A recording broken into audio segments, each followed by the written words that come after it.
Bonjour.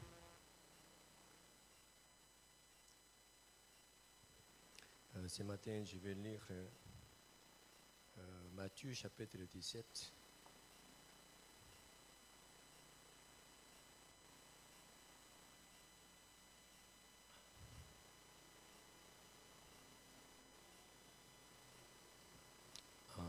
Alors, 2 Corinthiens chapitre 12 d'abord. 2 Corinthiens chapitre 12.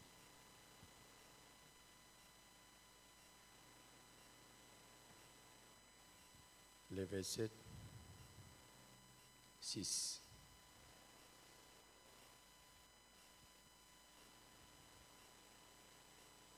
« 2 Corinthiens chapitre 12, verset 6.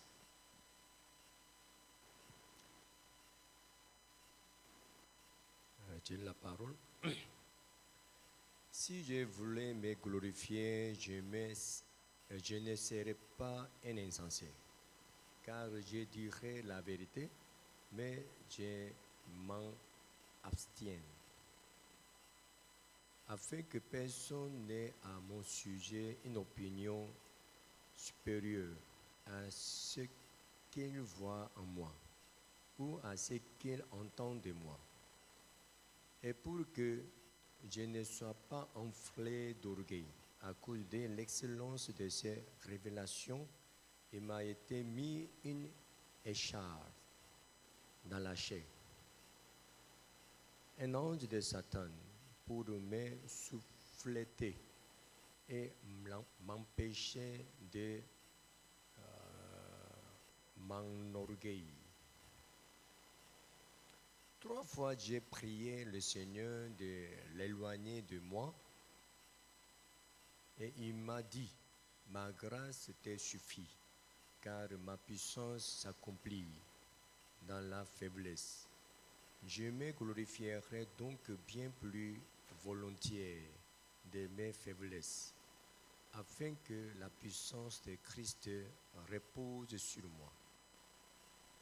C'est pourquoi je me plais dans les faiblesses, dans les outrages, dans les calamités, dans les persécutions, dans les détresses, pour Christ, car quand je suis faible, c'est alors que je suis fort. Amen.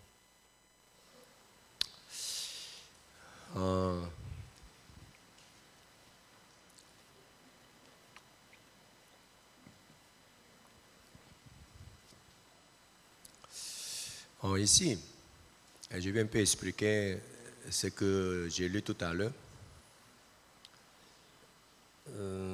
En tout cas, Dieu a utilisé Paul grandement. Donc, il a vu beaucoup de visions. En tout cas, Dieu l'a amené même ici.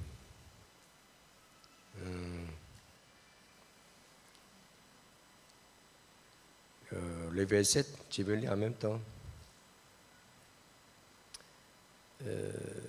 4.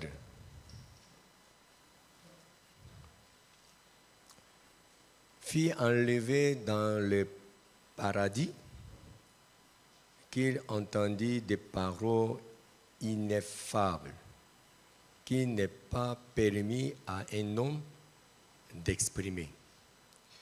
Il est arrivé jusqu'à où? Au paradis.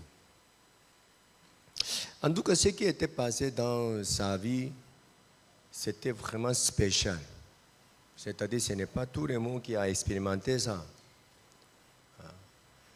Donc, il pouvait être enflé d'orgueil. C'est-à-dire, voilà, Dieu m'a utilisé grandement. Dieu m'a montré beaucoup de choses que vous n'avez jamais vues, vous n'avez jamais entendues. Vraiment, Dieu m'aime spécialement, plus que tout le monde. En tout cas, il peut s'enflammer d'orgueil, parce que ce qu'il a expérimenté, c'était vraiment extraordinaire.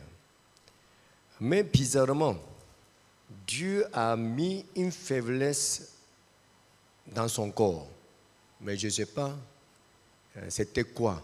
Mais il y a beaucoup de personnes qui parlent comme ceci, comme cela, mais il n'y a pas de base qui est vraiment exacte. Donc on n'a pas besoin de parler de toutes ces choses.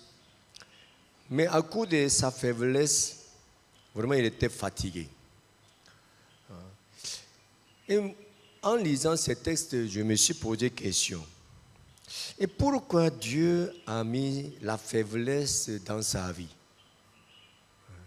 S'il n'a pas servi Dieu, est-ce qu'il pourrait trouver cette faiblesse dans sa vie? Et actuellement, il a demandé à Dieu d'enlever cette faiblesse. Pourquoi? Pour mieux servir Dieu. C'est ça, hein? En servant Dieu, il voit que cette faiblesse l'a beaucoup gêné. Donc, il voulait enlever cette faiblesse pour l'évangile. Mais Dieu ne voulait pas. Et puis, Dieu a dit, verset 9,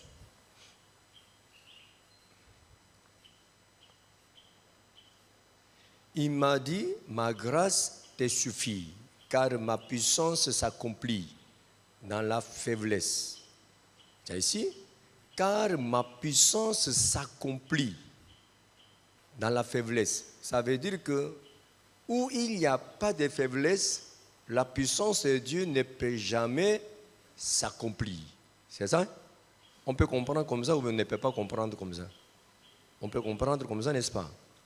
Je me glorifie donc bien plus volontiers de mes faiblesses, afin que la puissance de Christ repose sur moi. Ça veut dire que maintenant, il veut avoir ses faiblesses. Pourquoi? Pour que la puissance de Dieu, la puissance de Christ repose sur lui.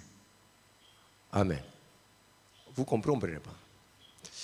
En tout cas, récemment, lorsque j'ai pensé à ce passage, je vois que si nous avons décidé de servir Dieu, si nous avons pris un engagement de servir Dieu, forcément, on doit servir Dieu dans notre faiblesse. Pourquoi? La vie nous a dit que dans la faiblesse, la puissance de Dieu s'accomplit. Vous comprenez? Lorsque nous lisons l'histoire de David, il était faible ou il était fort? Hein?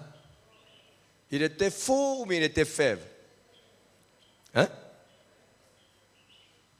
Il était faible. Comment tu sais qu'il est faible? Il t'a appelé? Hein? À travers Somme, voilà. À travers Somme, ça veut dire quoi? Qu'est-ce que tu as lu dans le livre des Sommes?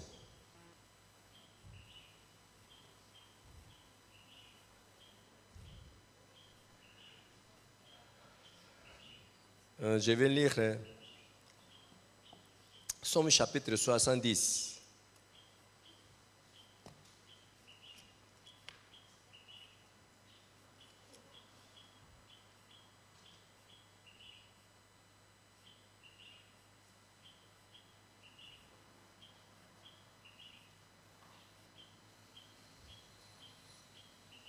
Somme chapitre 70, le verset 5.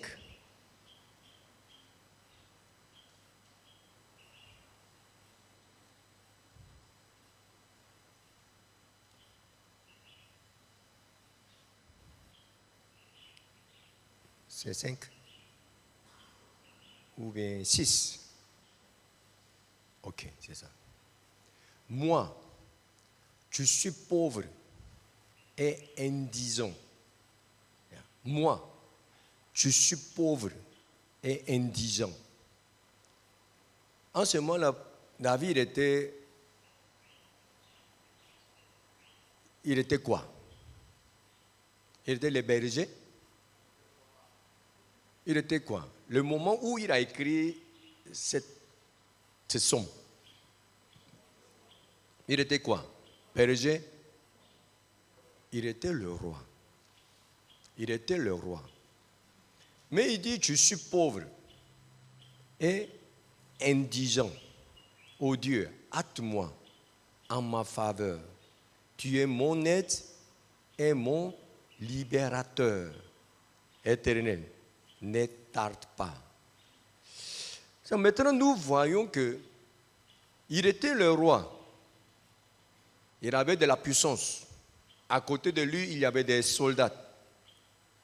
Mais il dit qu'il est pauvre et indigent. Et puis il a demandé à Dieu de le sauver. Tu es mon aide et mon libérateur. Et ça veut dire qu'il était dans la difficulté, dans les problèmes, au point qu'il a senti sa pauvreté, il a vu sa misère. C'est ça? Pourquoi? Parce qu'en servant Dieu, toujours il devait rencontrer les ennemis, la situation qui dépasse sa puissance, sa force, son intelligence, ses moyens. Vous comprenez? Ça, maintenant, vous êtes milliardaire. C'est-à-dire, actuellement, vous avez 20 milliards. Vous êtes riche, mais vous êtes pauvre. Hein? Vous êtes riche parce que vous avez 20 milliards. Mais vous voulez faire un projet de 100 milliards. Vous allez dire quoi? Vous allez dire quoi? Vous n'avez rien. Vous n'avez rien. Au point que vous avez besoin de l'aide des autres personnes. Parce que ce que vous avez, ça ne sert rien pour votre projet. Donc vous ne pouvez même pas démarrer votre projet avec votre moyen. Parce que vous n'avez rien du tout. Vous avez manque de 80 milliards. Alors que vous avez 20 milliards seulement. Vous comprenez?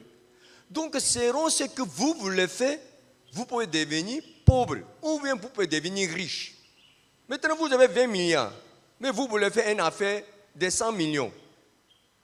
Vous êtes comment? Vous êtes capable, vous êtes riche, vous êtes puissant par rapport à votre projet. Vous comprenez? Ça veut dire qu'en tant que le roi, s'il a dit que je suis pauvre, je suis indigent, je suis misérable, j'ai besoin de l'aide, j'ai besoin de libérateur. Pourquoi? Parce que je suis dans une situation qui dépasse ma puissance, ma force, mon intelligence, mes moyens. Vous comprenez? Ça veut dire quoi? Même si David était le roi, pour servir Dieu, pour faire l'œuvre de Dieu, il avait besoin de toujours une chose qui dépasse ce qu'il a. Donc toujours il a senti le besoin, il a senti sa faiblesse, il a senti sa pauvreté. Parce que ce qu'il a, ça ne fait rien.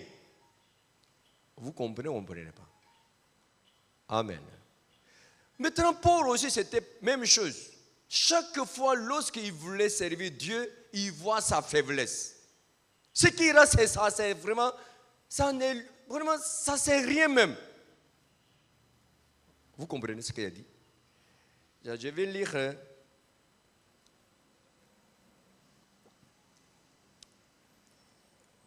Matthieu chapitre 17, verset 1. Ce que je voulais parler ce matin. Matthieu chapitre 17, verset 1.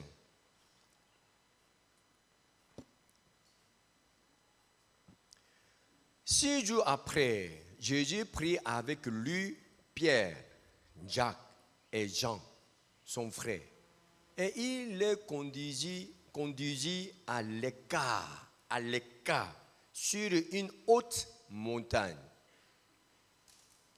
Vous savez que Jésus avait combien de disciples? Hein? Jésus avait 12 disciples. Mais il a pris combien de disciples? Hein? 3. Est-ce que parmi les disciples de Jésus, dans la conduite de Jésus, il y avait des discriminations? Hein? Pourquoi Jésus a sélectionné ces 3 personnes en laissant 9 disciples? Lorsqu'ils ont suivi Jésus, ils sont entrés dans les disciples de Jésus avec une grande cotisation. Hein? Mais pourquoi il était différent des autres disciples? Lorsqu'ils sont montés sur la montagne, ils devaient voir quoi? On va lire le verset 2. Il fit transfigurer devant eux. Son visage les splendit comme le soleil.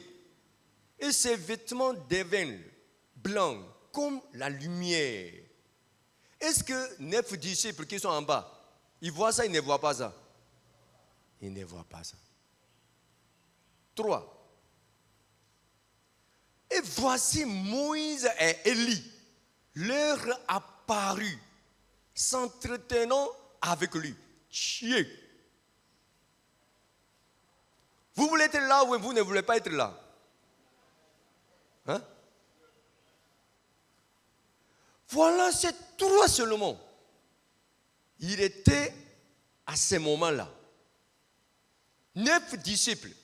Est-ce qu'ils ne voulaient pas voir ces gens de choses? Hein? Pour les Israéliens, Moïse, Élie, vraiment ils sont grands, Et maintenant c'est 3, Pierre, Jacques, Jean, ces 3 seulement étaient sélectionnés. Lorsqu'ils sont descendus, ils ont regardé 9 disciples.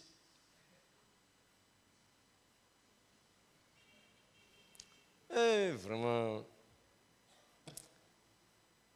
à partir d'aujourd'hui, on ne doit pas mélanger notre parole entre toi et moi. Ton niveau et mon niveau, ce n'est pas le même niveau.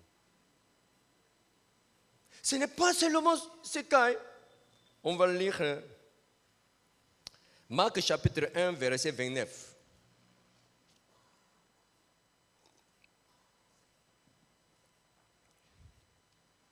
Marc chapitre 1, verset 29. En sortant de la synagogue, il s'est rendu avec Jacques et Jean à la maison de Simon, Pierre et d'André. C'est André et le petit frère de Simon. Voilà, Jésus a pris ces 4 personnes. Verset 30. La belle-mère de Simon était couchée, ayant la fièvre. Et aussitôt, on parla d'elle à Jésus. 31. S'étant approché, il la fit lever en lui, prenant la main. Et à l'instant, la fièvre la quitta, puis elle les servit. Voilà, en ce moment-là même, Jésus était avec qui? Avec ces 3 personnes. Oui, André était ajouté. Mais si nous voyons autre cas, je vais lire chapitre 5, verset 35. Chapitre 5, verset 35. Marc toujours. Comme il parlait encore survint de chez le chef de la synagogue des gens, qui dit, ta fille est morte. Pourquoi importuner davantage le maître? Mais Jésus s'en tenait compte de cette parole. Il dit au chef de la synagogue, ne crains pas, crois seulement. Et il n'est permis à personne, Jésus, n'est permis à personne de l'accompagner si ce n'est à Pierre, à Jacques et à Jean, frère de Jacques. Si vous êtes les autres disciples, votre cœur sera comment?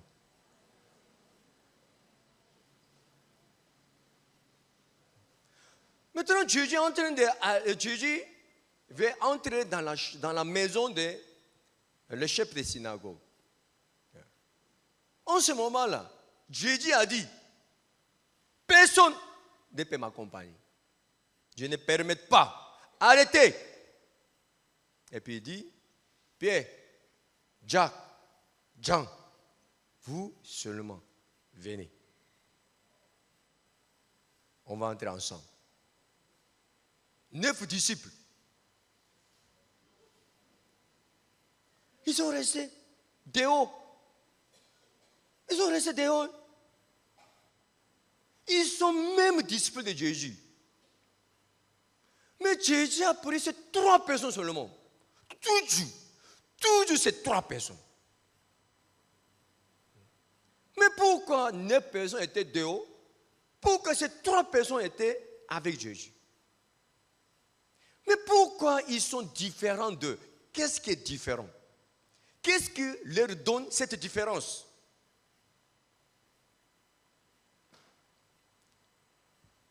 Ce n'est pas seulement ça. Le verset 14, à chapitre 14, le verset 32.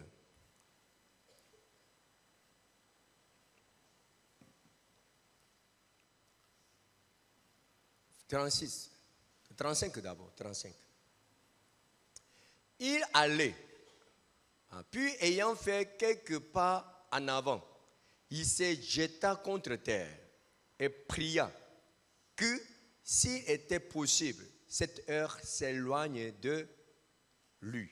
Maintenant, c'est le moment où Jésus est en train de prier avant la mort de la croix. C'est ça? C'est-à-dire la veille de sa mort, il a prié sur la colline Gethsémane. Vous connaissez? 37. Il disait, et il vint vers les disciples qu'il trouva endormis. Et il dit à Pierre, Simon, tu dors? Tu n'as pu veiller 1 heure? Attends. Vous sautez, oui. Ok, c'est bon. Attends. Ah, pardon. Chapitre 14, verset 30. 30. Hein? Jésus lui dit, je te l'ai dit en vérité, toi, aujourd'hui, cette nuit, même avant que les coqs chantent, 2 fois, tu me régneras 3 fois. Jésus a parlé à qui? Simon-Pierre. 31. Mais Pierre reprit plus fortement. Quand il me faudrait mourir avec toi, et je ne te régnerai pas. Et tous dirent la même chose. 32. Il allait ensuite dans un lieu appelé Gethsémane. Et Jésus dit à ses disciples, essayez-vous ici, pendant que je prierai. 33. Il prit avec lui Pierre, Jacques et Jean. Et il commença à éprouver de la frayeur. C'est quoi?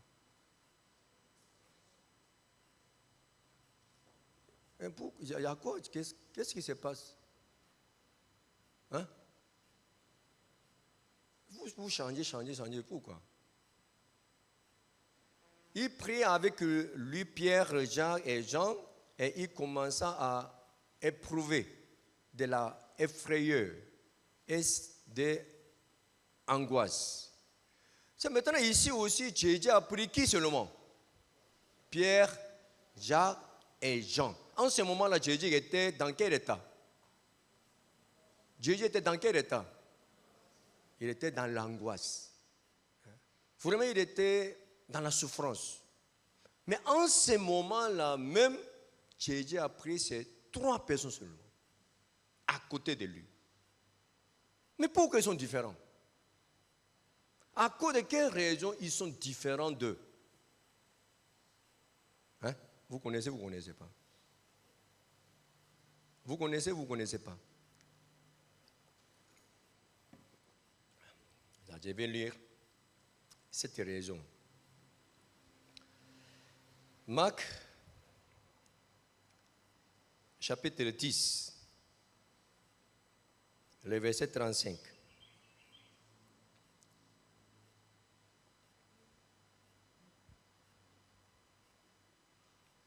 Les fils de Zébédée, Jacques et Jean, s'approchaient de Jésus et lui dirent: Maître, nous voudrions que tu fasses pour nous ce que nous te demanderons. Il leur dit: Que voulez-vous que je fasse pour vous? Accorde-nous, lui dirent-ils, d'être assis l'un à ta droite et l'autre à ta gauche, quand tu seras dans ta gloire. Jésus répondit: Vous ne savez ce que vous demandez. Pouvez-vous boire la coupe que je dois boire, ou être baptisé du baptême dont je dois être baptisé? Nous le pouvons, dirent-ils. Écoutez bien. Et maintenant, ici, on voit le comportement de Jacques et Jean. Ils sont comment? Ils sont comment? À travers ce qu'on a lu, on voit leur cœur, on voit leur comportement, on voit leurs pensées. Ils sont comment? Hein? Ils sont comment? Hein? Ils ont du gel. Quel gel?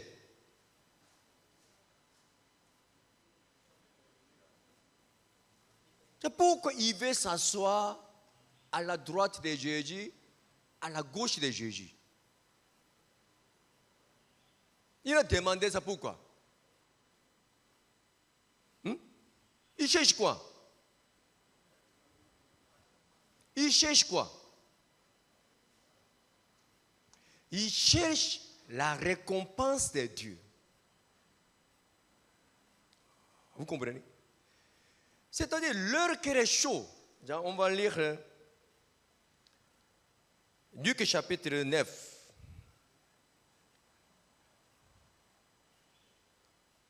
Luc chapitre 9, 51.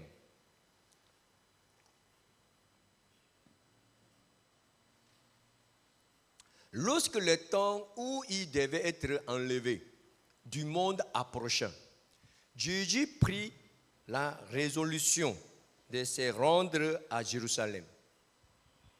Il envoya devant lui des messagers qui se mirent en route et entrèrent dans un bourg des Samaritains pour lui préparer un logement.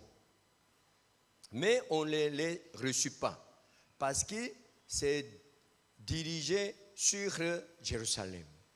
Puisqu'il s'en va à Jérusalem, les Samaritains ne voulaient pas qu'il reste, parce qu'ils ne pouvaient pas accepter les gens de Jérusalem. Les disciples Jacques et Jean, voyant cela, dirent: Seigneur, veux-tu que nous commandions que le feu descende du ciel et les consume? C'est leur que c'est comment? Hein? Maintenant, ils voient que Jésus était méprisé. Lorsqu'ils voient que Jésus était méprisé, il était enflammé. Et puis ils ont dit à Jésus: Seigneur, permets-nous pour qu'on puisse faire descendre le feu du ciel comme Élie. Vous comprenez? À travers cette parole, on peut savoir que dans leur cœur, Jésus était vraiment grand. Et puis si Jésus permet ça, il pourra le faire. Vous comprenez? Parce qu'il a vu Élie qui a causé avec Jésus. Et puis Jésus était sur Élie. Élie et Moïse, ils ont adoré Jésus. Ils ont écouté Jésus. Vous comprenez? Ça, c'est que sûr. Il va être dans tous les lieux où Jésus se trouve. Leur cœur est chaud. Leur cœur n'est pas froid, ni tiède. Leur cœur était chaud. Ils ont décidé de suivre Jésus. Et tous les disciples, ils ont décidé de suivre Jésus en croyant que Jésus est Christ. Ils ont cru que Jésus était Christ. Et puis ils ont écouté le royaume de Dieu. Ils ont écouté que Jésus est le Fils de Dieu. Ils ont écouté l'histoire de le royaume de Dieu, la récompense de Dieu. Donc ils ont désiré ce qui se trouve au royaume de Dieu. La dernière fois, je vous ai parlé que Paul, il court pour l'évangile, pour devenir comment? Pour devenir quoi? Le premier. Il y a beaucoup de personnes qui sont sauvées. Ils courent pour l'évangile. Ils vivent pour l'évangile. Mais il veut être premier.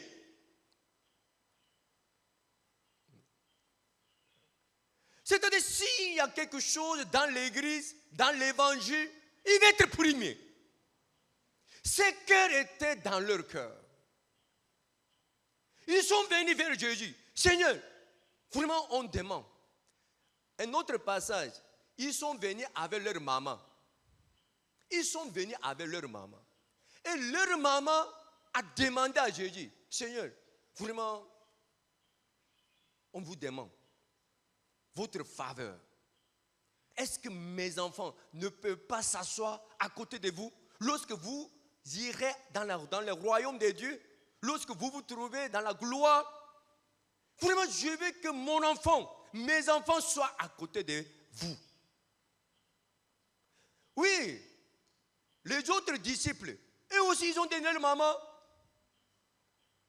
Mais ils n'ont jamais demandé ça. Voilà, Jésus s'en va, il s'en va. Jésus va, l'autre côté, il s'en va. Ils sont observateurs. Ils sont les participants.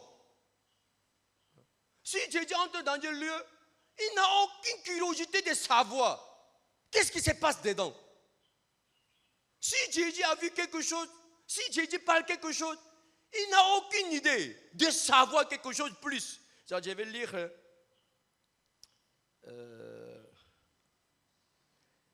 Marc chapitre 13, verset 3. Marc chapitre 13, verset 1. Marc chapitre 13, verset 1. Lorsque Jésus sortit du temple, un de ses disciples lui dit, Maître, regarde, quelle pierre et quelle construction.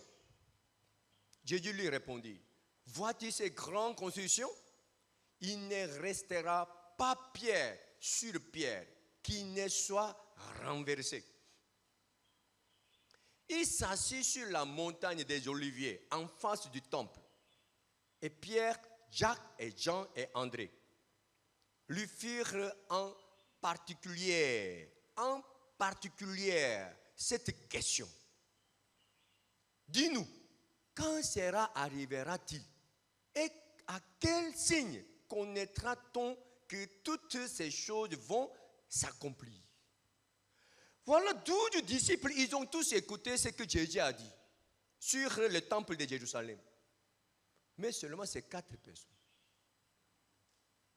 Ils sont venus vers Jésus, en particulier, pour savoir plus. Oui, nous sommes tous sauvés. Mais Jésus dit toujours, même si on est sauvé, même si on dit qu'on est juste, est-ce que vous savez prêcher?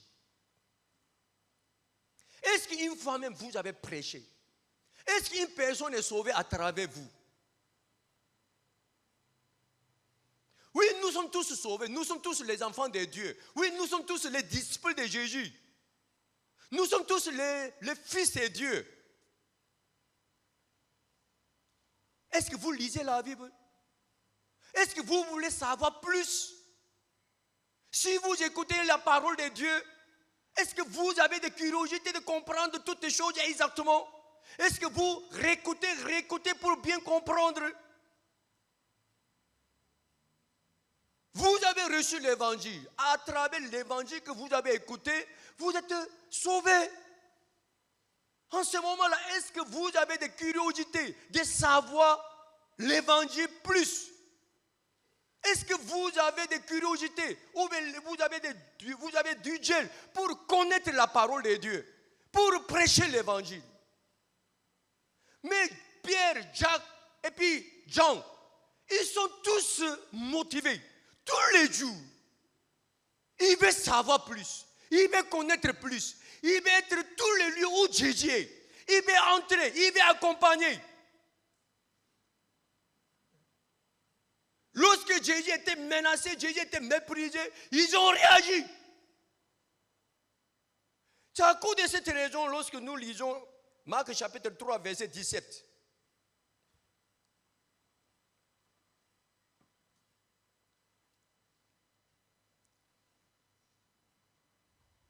Jacques, fils de Zébédée, et Jean, frère de Jacques, auquel il donna le nom de Boanerges, qui signifie fils de tonnerre. Fils de tonnerre, ça veut dire quoi? Hein? Ils sont vraiment les enfants de tonnerre. Ça veut dire quoi? Le cœur est comment? Le cœur est comment? Chaud. Le cœur est chaud. Mon cœur est chaud pour connaître la parole. Mon cœur est chaud pour l'évangile. Mon cœur est chaud. Je vais être avec Jésus. Je vais connaître Jésus. Je vais marcher avec Jésus. Je vais comprendre ce que Jésus parle. Jésus nous a enseigné beaucoup de choses. Je vais comprendre davantage. Mais certaines personnes, même si vous venez à l'église, vous dormez. Même si vous ne comprenez rien, ça ne vous dit rien. Ça ne vous dit rien. Vous êtes assis, vous manipulez les smartphones, vous envoyez les messages, vous lisez les messages. Même si vous ne comprenez même pas ce que vous êtes en train d'écouter, ça ne vous dit rien. Comme les 9 disciples. Parmi les 9 disciples, un, il fait quoi? Il s'intéresse à l'argent. Pendant que ces 3 personnes, ils étaient pris par le jeu pour l'évangile. Un, il compte l'argent. Il s'intéresse à l'argent. Il a vendu Jésus pour gagner l'argent. Ces 3 personnes, ils étaient différents dans le cœur de Jésus.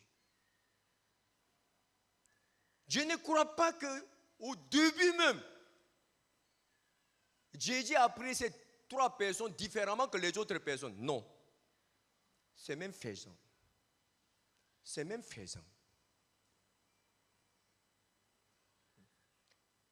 Dans notre église, il y a des pasteurs. Il y a certains pasteurs. Ils sont passifs. Si je leur demande de faire quelque chose, ils font. Si je ne demande pas, ils ne font rien. Mais certains pasteurs, je ne lui ai jamais demandé de faire quoi que ce soit. Mais lui-même, il fait. Donc, automatiquement, je dois les chercher. Si je vais faire quelque chose, la personne qui entre dans mon esprit, c'est lui. Donc, je lui confie ça à cette personne. Pourquoi? Il veut faire. Il veut faire. Lorsque Jésus a travaillé, lorsque Jésus a guéri les malades, toujours Jésus a posé question. Est-ce que tu veux que Dieu... Qu'est-ce que tu veux? Tu veux que tu sois guéri? Tu veux ou bien tu ne veux pas? Jésus n'a jamais obligé une personne. La guérison même. Oui, il a besoin de la guérison. Mais Jésus a toujours demandé, tu veux être guéri? Tu veux que je fasse quoi pour toi? Toujours Jésus voulait savoir ce qu'il veut. Tu veux quoi? Ils ont décidé de suivre Jésus. Mais il fait quoi? Ils sont indifférents. Si Jésus s'en va, il s'en va. Oh non, non, non, Jésus s'en va, on s'en va. Il ne sait même pas ce que Jésus pense. Il ne sait même pas les plans de Jésus. Il ne s'intéresse même pas. Si Jésus pas, il ne comprend pas, il ne demande pas. Vraiment, je suis en train de vous dire que vous soyez ces trois personnes. Oui, nous sommes tous sauvés. Mais nous sommes encore sur la terre. Nous ne sommes pas partis. Nous sommes sur la terre, pourquoi? Pourquoi Jésus a écrit cette parole? Pourquoi Dieu a écrit cette parole dans la Bible? Pourquoi leur nom est écrit chaque fois? Pour nous enseigner quoi? Seulement pour nous montrer certaines informations. Lorsque Jésus est parti là-bas, voilà, il était certaines personnes qui ont accompagné Jésus, leur nom comme ceci, comme cela. C'est tout? Pour juste nous donner information? Non. Non. Dieu veut que nous soyons dans ces trois personnes. C'est pas comme ça? Amen. La dernière fois, j'ai prêché Actes chapitre 12.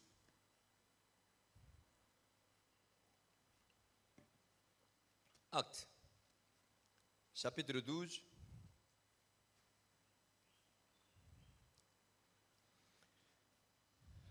Le verset 8. Pierre était enfermé. Le lendemain, il devait être décapité. Il devait être tué. Mais la veille de sa mort, voilà ce qui s'est passé. Et l'ange lui dit, mets ta ceinture et tes sandales. Et il fit ainsi.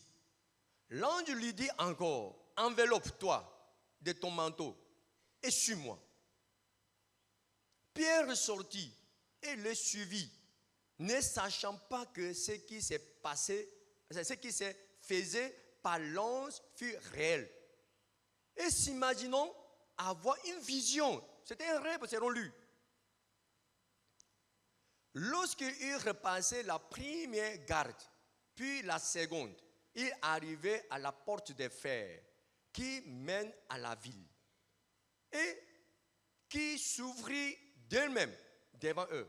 Il sortit et s'avançait dans une rue. Aussitôt, l'ange quitta Pierre. Revenu à lui-même, Pierre dit, je vois maintenant d'une manière certaine que le Seigneur a envoyé son ange et qu'il m'a délivré de la main d'Hérode et de tout ce que le peuple juif attendait.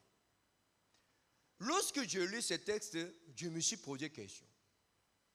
Dieu, il a envoyé qui pour sauver Pierre? Qui? L'ange. Ça veut dire quoi? L'ange, il peut travailler comme nous. La Bible nous a dit que l'ange a chuté, tapé le côté de Pierre. Il a le corps, il n'a pas le corps. L'ange.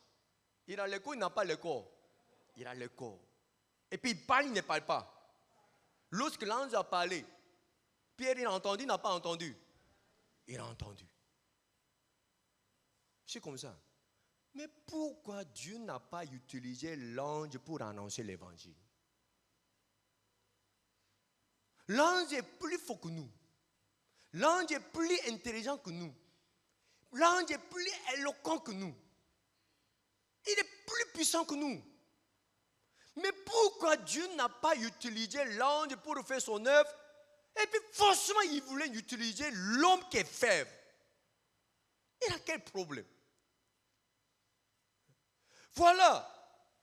La dernière fois, j'ai expliqué le code de l'ange en parlant de la dimension. Je vous ai expliqué, n'est-ce pas? Lorsqu'un ange est entré dans la prison, sans ouvrir la porte, il a traversé. Sans ouvrir la porte, il a traversé. C'est ça? Mais lorsqu'il voulait sauter avec Pierre, il devait ouvrir la porte. À cause de qui? À cause de Pierre. C'est ça? Amen. C'est-à-dire, l'ange peut entrer dans tous les lieux. Il peut rencontrer toute la personne. Et puis si l'ange parle, qui va dire non? Qui va refuser? Même si votre père ne s'intéresse même pas à la parole, même si votre père est musulman ou bouddhiste, si l'ange a paru, Monsieur Kwasi, je suis l'ange de Dieu. Et puis s'il a prêché l'évangile, il va dire quoi?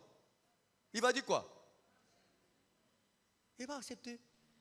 Est-ce qu'il va dire que je suis catholique, je suis dans l'église, tel. Est-ce qu'il va dire ça? Non. Il va accepter. Il va accepter. On a des problèmes. Et je me suis posé la question, Seigneur. Il faut utiliser l'ange. L'ange peut paraître dans les rêves des personnes. Et puis l'ange peut créer des accidents. L'ange peut faire toutes les choses. Voilà, Seigneur, il y a des personnes qui nous fatiguent. L'ange est venu. Tu as fatigué, Pasteur Lee. Au revoir. Il est mort. Il est mort. C'est ça? Pour nous donner. L'ange peut paraître dans les rêves de le président. Président Alassane Ouattara. Je te parle doucement aujourd'hui. Si tu ne m'écoutes pas, demain, je te dirai au revoir. Il va faire toutes choses. Sans problème. Mais pourquoi Dieu n'a pas utilisé cette facilité? Et pourquoi il veut nous utiliser, nous qui sommes bêtes, incapables, inutiles, impuissants? On pleure dans notre incapacité. On pleure dans notre misère. Lorsque les problèmes étaient arrivés ici, j'étais incapable, j'étais inutile, j'étais impuissant. Les missionnaires qui sont petits, ils s'envolent partout. Mais les louvards l'ont jeté. J'étais vraiment misérable. Je suis le premier responsable de ici. Tout se passe devant moi. Je peux faire quoi?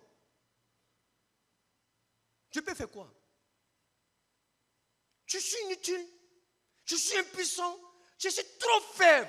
Je suis trop pauvre.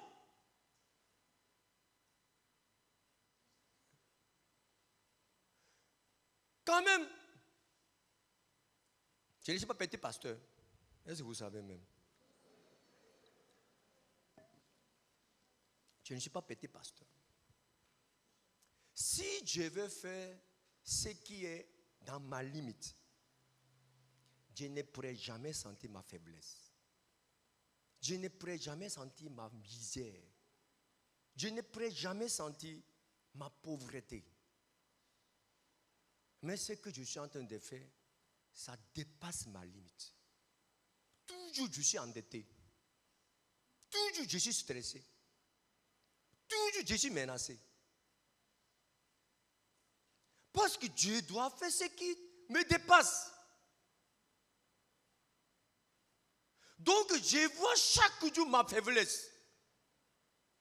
Si je fais ce qui est dans ma limite, je serai à l'aise.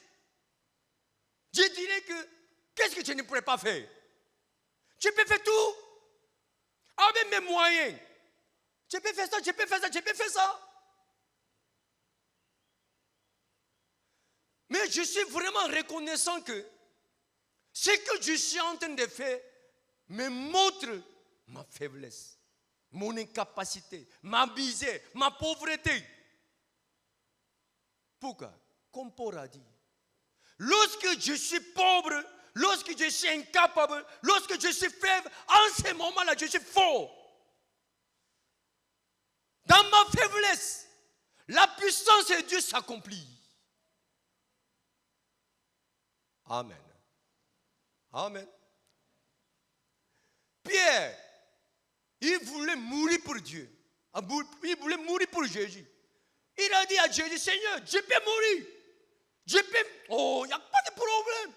Je peux entrer en prison, je peux... Il était incapable. Il était incapable. Vous comprenez? Jacques, tout à l'heure j'ai parlé. Pierre a été libéré par la grâce de Dieu. L'ange est venu, il l'a sauvé. Mais même chapitre, le verset 1. Vers le même temps, le roi Hérode s'est mis à maltraiter quelques membres de l'église. Et il fit mourir par l'épée Jacques, frère de Jean. Il était décapité. Il était décapité.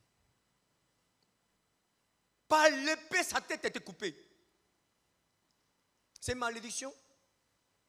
Et c'est malédiction. Non. Dieu peut confier l'évangile à l'ange. Dieu peut confier toutes choses à l'ange. Si comme ça, on peut faire quoi pour Dieu? Dieu voulait nous utiliser forcément pour nous donner une chance de vivre pour l'évangile. Nous ne sommes pas sur la terre pour bien manger, pour bien dormir, pour bien s'amuser. Non. Nous sommes sauvés pour vivre pour l'évangile. Jésus qui nous a sauvés, il nous a confié l'évangile qui est précieux. Alors qu'il peut utiliser l'ange.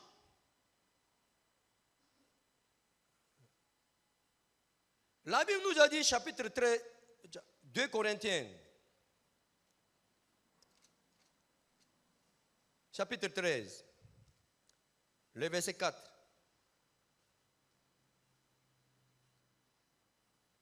Car il a été crucifié. Qui a été crucifié? Jésus, il a été crucifié. À cause de comment? À cause de sa faiblesse. À cause de sa faiblesse. Jésus était crucifié à cause de sa faiblesse. Jésus était la même chose que nous. Jésus était faible. Donc il pouvait bénéficier de la chance que Dieu lui a donnée de mourir pour ce monde. Amen. Dieu peut utiliser l'ange. Dieu peut utiliser sa puissance. Pourquoi Jésus devait mourir sur la croix? Il était faible. Il ne pouvait pas refuser. À cause de sa faiblesse, il était maltraité. À cause de sa faiblesse, il était crucifié. À cause de sa faiblesse, il pouvait avoir l'occasion de mourir pour Dieu. Amen. Amen. Je suis vraiment reconnaissant que Dieu m'a utilisé alors que je suis très très faible, très très insensé, très très impuissant. Je suis un homme inutile même. Mais Dieu m'a donné l'occasion, Dieu m'a donné la grâce pour que je puisse vivre pour l'évangile. La dernière fois, je vous ai parlé. Lorsque j'étais en Corée, le président Jory Barlow était venu. Je pouvais faire quelque chose pour lui. Il est monté dans ma voiture. Je l'ai fait visiter certains lieux. On a visité beaucoup de lieux. Et puis on a mangé. Moi-même, j'ai payé. On a mangé ensemble. On a visité beaucoup de lieux ensemble. Et puis il m'a dit que pasteur, merci. Maintenant, on se trouve en Côte d'Ivoire. Je n'ai pas rien fait pour lui. Je n'ai pas rien fait pour lui. Je lui ai donné quelque chose et puis il m'a dit merci. Ça ne s'est jamais passé comme ça en Côte d'Ivoire. Parce qu'il a tout. Plus que moi. La dernière fois, j'ai dit que si on meurt, si on entre au paradis, même si notre cœur est brûlé de remerciements envers Dieu, Seigneur, vraiment, je suis reconnaissant. Vraiment, Seigneur, merci. Vraiment, Seigneur, merci. Vraiment, est-ce que tu peux faire quelque chose pour toi? Dieu va dire quoi?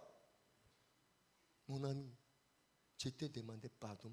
Lorsque tu étais sur la terre, tu n'as jamais bougé. Tu n'as jamais entendu. Tous les jours, tu as réfugié de vie pour l'évangile. Mais maintenant, tu es mort, tu es au ciel, tu es... Mon ami, Yako, tu ne pourras rien faire ici. Tu ne pourras rien faire ici. Pendant que nous vivons sur la terre, Dieu peut avoir remerciement envers nous. Je crois 100% que Dieu est reconnaissant envers moi. Oui, moi aussi je suis reconnaissant envers lui. Mais il est reconnaissant envers moi. Amen. Oui, Jair était décapité dans sa faiblesse. Mais Dieu lui a donné une chance, une faveur de mourir pour Dieu. Vous comprenez? Lorsque nous lisons la Bible, Apocalypse, nous pouvons voir le royaume des 1000 ans. Pendant le royaume des 1000 ans, qu'est-ce qui se passe? Chapitre 20.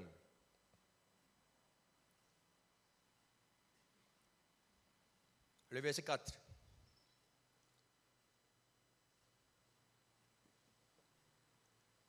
Et je vis des trônes à ceux qui s'y assis, fut donné le pouvoir de juger. Et je vis les âmes de ceux qui avaient été décapités à cause du témoignage de Jésus et à cause de la parole de Dieu.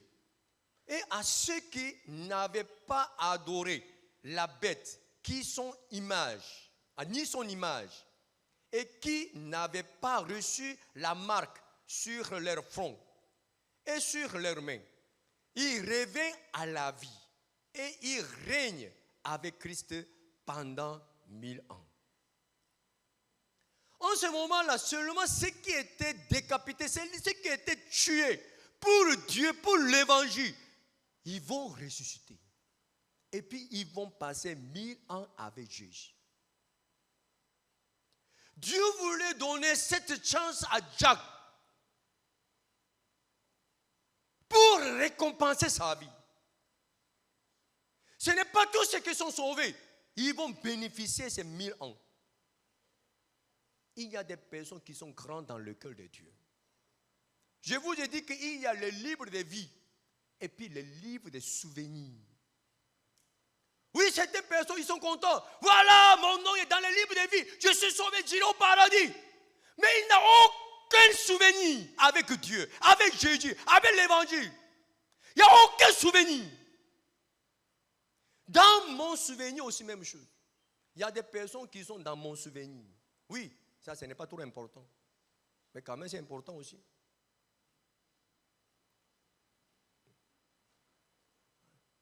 Dans le cœur de Dieu, dans les souvenirs de Dieu, est-ce que votre nom est dedans? Lorsque Jésus est parti, Jésus n'a jamais oublié ces trois personnes. Pierre, Jacques, Jean. Vous êtes avec moi. Il n'a jamais oublié. Parce que leur nom était dans ses souvenirs. veut vivre pour l'évangile. Il s'intéresse à la récompense de Dieu. Seigneur, lorsque tu t'en vas au paradis, lorsque tu te trouves dans la gloire, vraiment, je veux que je sois à côté de toi. Qui cherche cette récompense? Tout le monde cherche quoi? Jolie maison, jolie voiture, jolie femme, joli garçon, joli, votre femme, mais le nom de votre enfant est joli, ou je ne sais pas. Tout le monde aime joli. Jolie maison, jolie voiture, jolie femme, joli garçon, bon travail, l'argent. Tout le monde court ça pendant qu'il vit sur la terre. Qui vit sur la terre pour Dieu, pour l'évangile. Qui cherche la récompense de Dieu. Seigneur, lorsque tu te trouves au paradis, je veux que je sois à côté de toi. Qui cherche cette place? Je suis sauvé, hein? Même si je suis loin de Dieu, ça fait quoi même? Je suis au paradis déjà. Il ne s'intéresse même pas. Je veux que je sois à côté de toi. Celui qui cherche cette chose, il peut s'abstenir de toutes choses. Même si vous êtes sauvé, vous ne vous intéressez même pas à ces genres de choses. Donc vous cherchez fort, vous cherchez l'argent, vous cherchez n'importe quoi, en faisant n'importe quoi. Bois.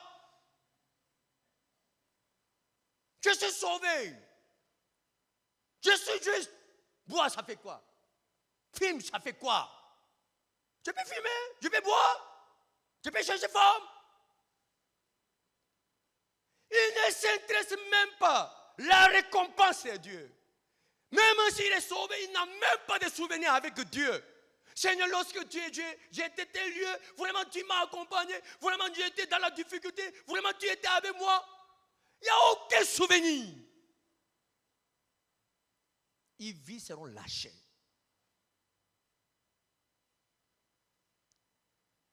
C'est bien passé. Pasteur Aka, il m'a... Mais je vais parler un peu. Je ne peux pas parler, mais son nom. Quand même, je vais présenter ça.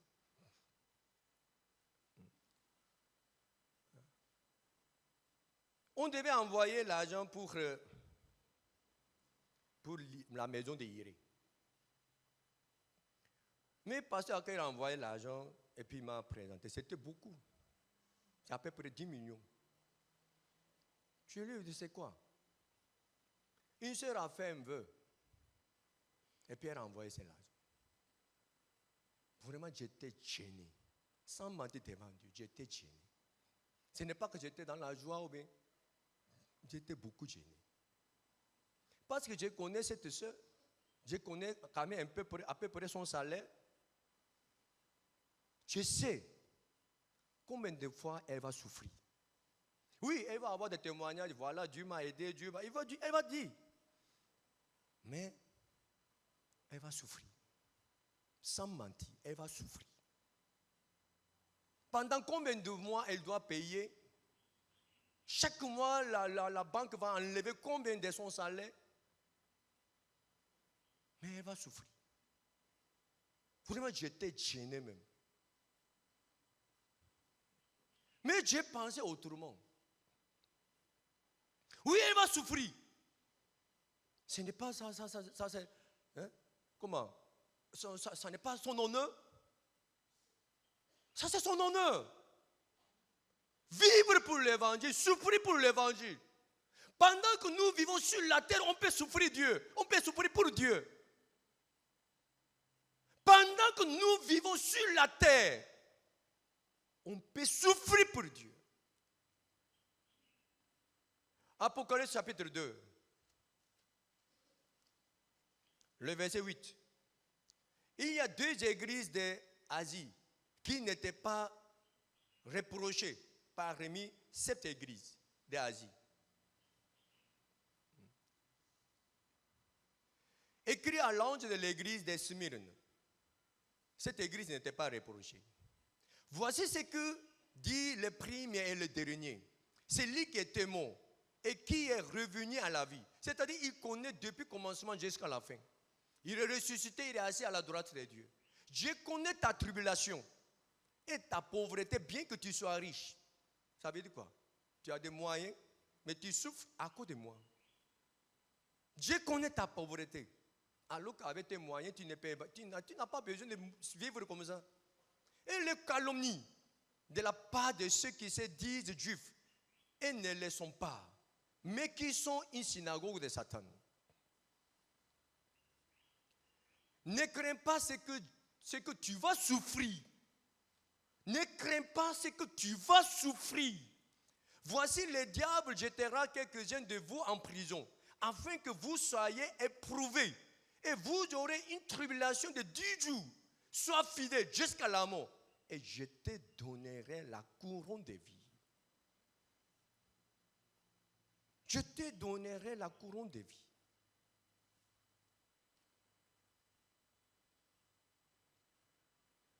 Jésus qui connaît la vie de ce monde, Jésus qui est ressuscité de la mort, il est assis à la droite de Dieu.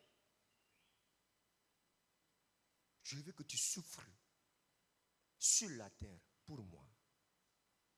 Parce que je préparais la couronne pour toi.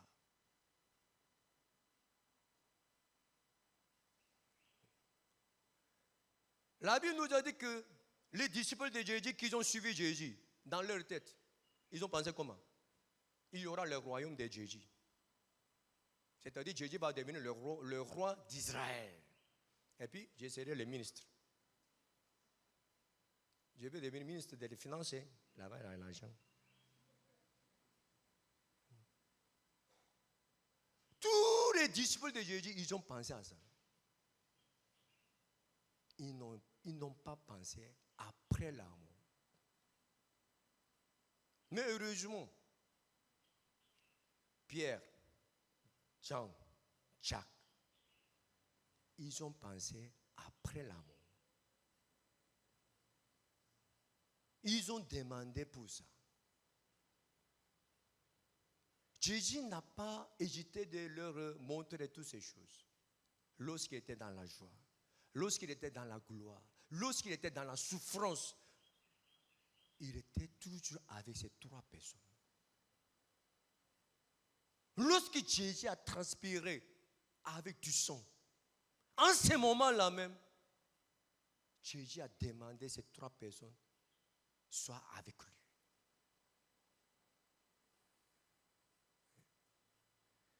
Vraiment, je veux que vous deveniez la personne qui est entrée dans les souvenirs de Dieu.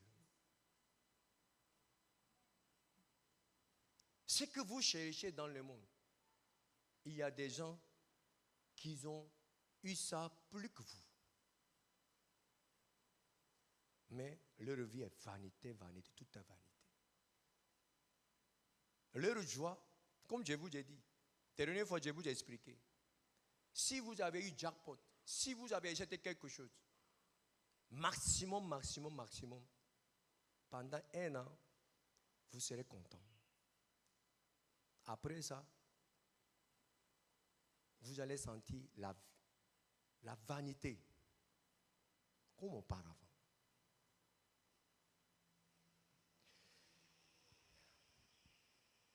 En tout cas, lorsque j'ai lu la Bible,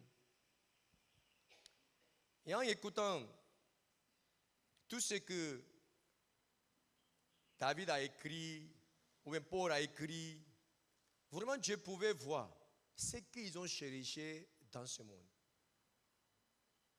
Nous sommes chrétiens. Un jour on va mourir. Nous tous, nous allons mourir. En ce moment-là, il ne faut pas regretter, il ne faut pas me reprocher. Pasteur, pourquoi tu ne m'as pas poussé? Pourquoi tu ne m'as pas dirigé? Pour que je puisse vivre pour l'évangile. Tu étais mon pasteur. Pourquoi tu ne m'as pas poussé? Si je ne vis pas par la foi, si je ne vis pas pour l'évangile, comment tu devais me pousser? Je vous ai poussé, non? Je vous ai poussé. Donc aussi, il ne faut pas me reprocher. S'il vous plaît. Faut pas me reprocher.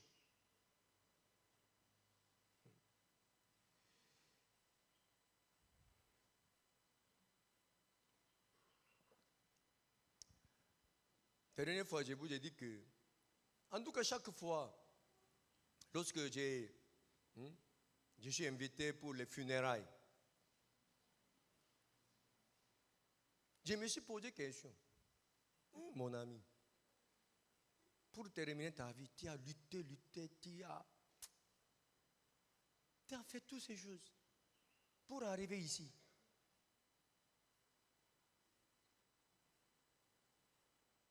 Tu étais tout le temps, tu étais occupé. Tu étais occupé pourquoi même? Voilà aujourd'hui. Tu es mort, tu es sous-sol maintenant. Voilà ce que tu cherches. Tu as fait pas là. Tu es vraiment pour rien. Tu avais des soucis pour ça, tu avais des soucis pour ça. Parce que vraiment, voilà, on est ma difficulté. Voilà, passe. Et tu meurs. Tu es mort. Tu es passé tout ce temps pour arriver ici. Et il y a comme mon ami. Est-ce que tu as un petit souvenir avec Dieu?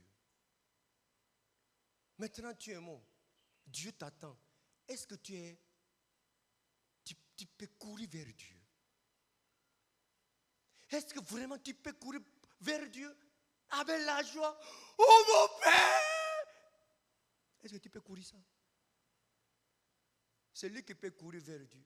Seigneur, merci! Seigneur, c'est mon Père! Est-ce que vous pouvez courir? Est-ce que vous n'aurez pas de la honte? Dans votre vie, il n'y aura pas de regrets.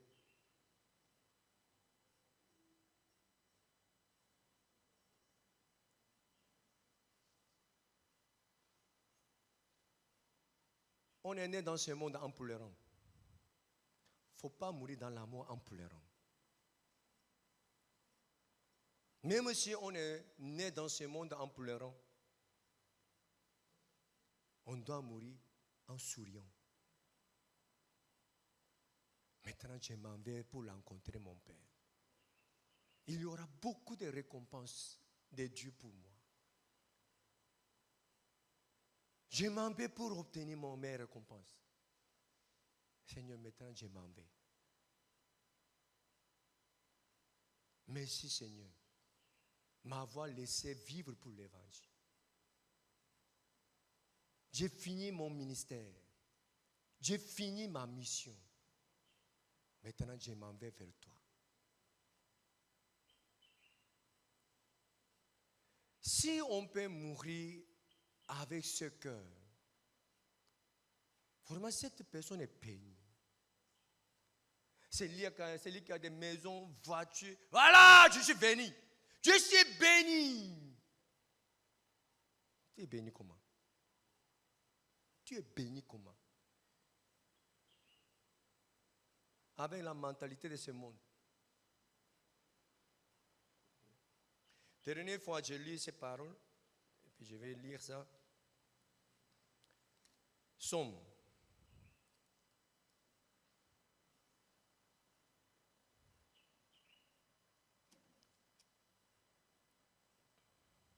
Somme chapitre 17.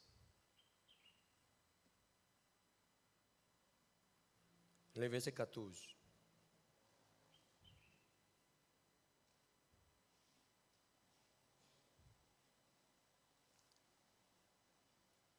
J'ai lu la parole. Délivre-moi des hommes par ta main. Délivre-moi des hommes. Ils sont qui?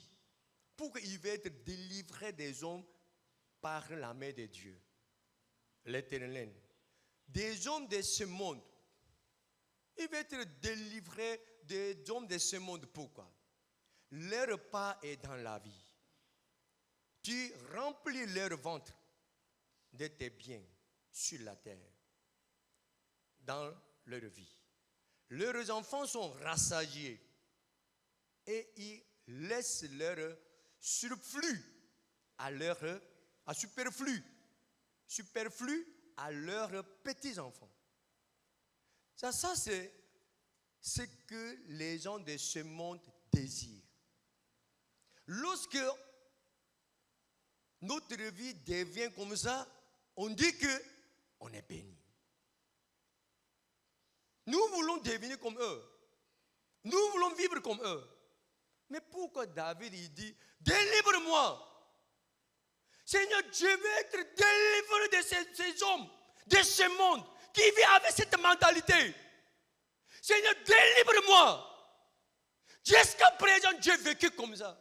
Pour bien manger, pour bien vivre, dans une belle maison, dans une belle voiture, pour avoir dans mes biens, pour que mes enfants soient rassasiés, pour que je puisse donner quelque chose à mes petits-enfants, pour que ma vie soit comblée, pour que je puisse dire que j'ai réussi. Tout le monde vit avec cette mentalité. Tous ceux qui sont dans ce monde, ils vivent avec cette mentalité. Je veux que ma vie soit remplie de les biens de Dieu dans ma vie présente. Je veux que mes enfants soient rassasiés. Je veux que je puisse donner quelque chose pour mes petits-enfants. Voilà tout ce que je veux. Tout ce que je veux de Dieu, c'est ça. Je ne dirai pas grand-chose. Hein? Ça, la vie que je veux. Tout le monde court pour cette vie. n'est pour que David dit que Seigneur, délivre de moi. Délivre de moi. Pourquoi? Quelquefois, il est saisi par cette pensée. Quelquefois, il a envié cette vie. Quelquefois, il a désiré cette vie. Quelquefois, son cœur désire la vie facile, tranquille, paisible, confortable. Est-ce que vous voulez être délivré? Est-ce que vous voulez être délivré? Vous mentez, hein? Si vous n'êtes pas comme ça, vous dites quoi? Je suis malheureux. Je suis malheureux, Seigneur. Je n'ai rien. Je n'ai rien pour mes enfants. Je n'ai rien pour mes petits-enfants. Seigneur, je n'ai rien. J'ai perdu. J'ai échoué. Pourquoi? Je n'ai rien. Vous ne souffrez pas parce que vous n'avez aucun souvenir avec Dieu. Les gens disent la délivrance. Les gens courent pour la délivrance. Qu'est-ce que la délivrance? Si je ne gagne pas l'argent, j'ai besoin de délivrance. Si mes affaires ne marchent pas, j'ai besoin de délivrance. La délivrance que ta vie parle, c'est quelle délivrance?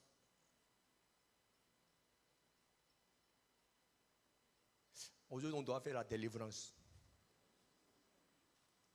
Vous voulez qu'on fasse la délivrance avec la main ou avec les pieds?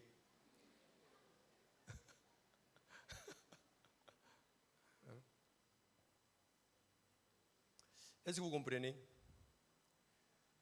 En tout cas, je veux que votre cœur, votre pensée soit biblique. En tout cas, avant-hier, beaucoup de personnes étaient venues ici pour passer une journée d'expo, en tout cas une journée de récréatif.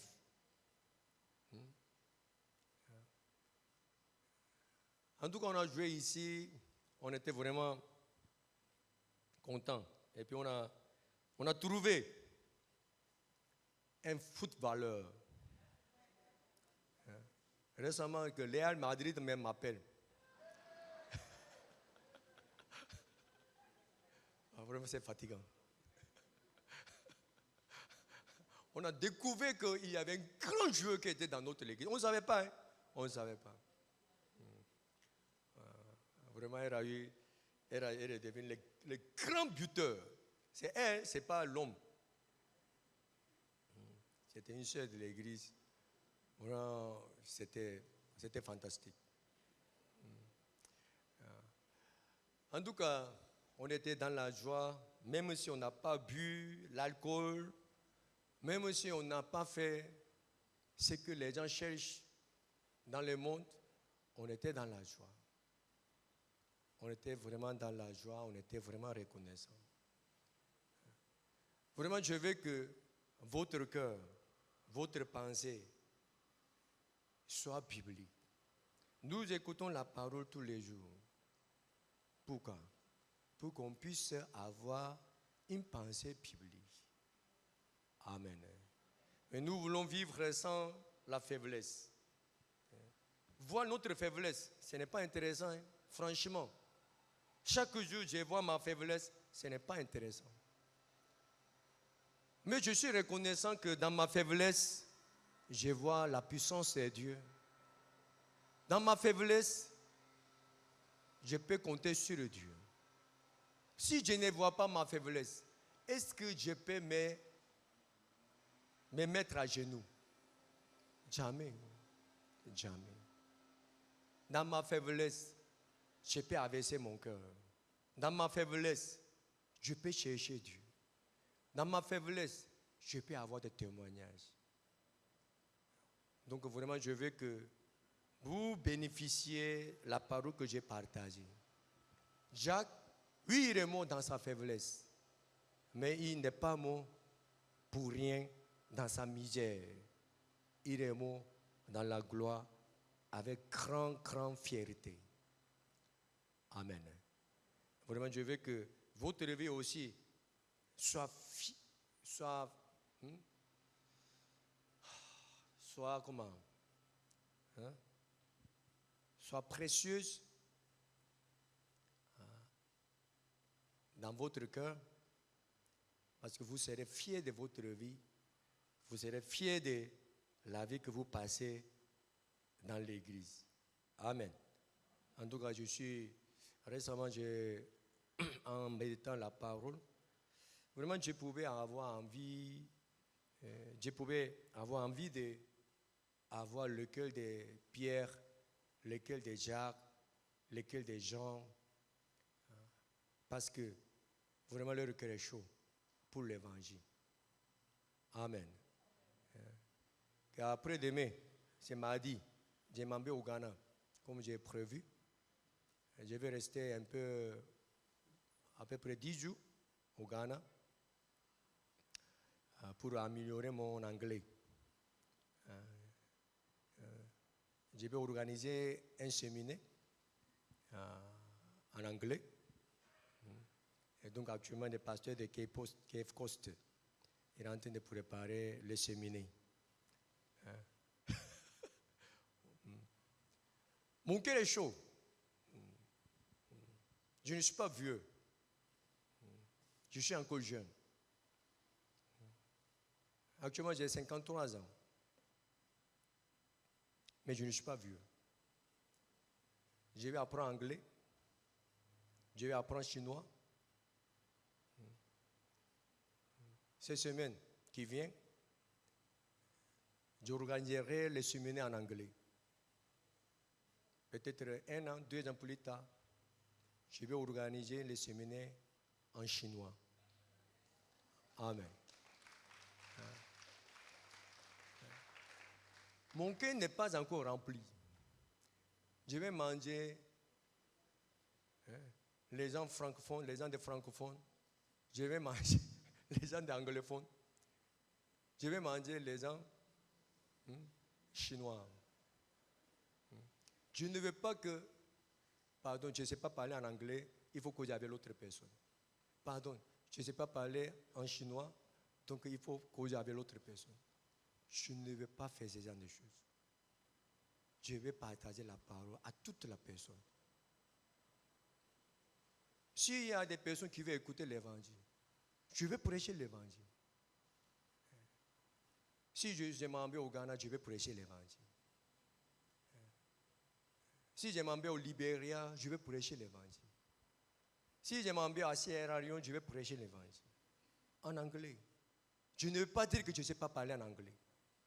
Donc je ne pourrais pas partager la parole. La dernière fois, je suis allé en Gambie pour préparer. Mais après, je vais aller en Gambie pour organiser les séminaires en anglais. Amen. En tout cas, je veux que vous ayez beaucoup de souvenirs avec Dieu pour ne pas regretter devant votre monde. Amen.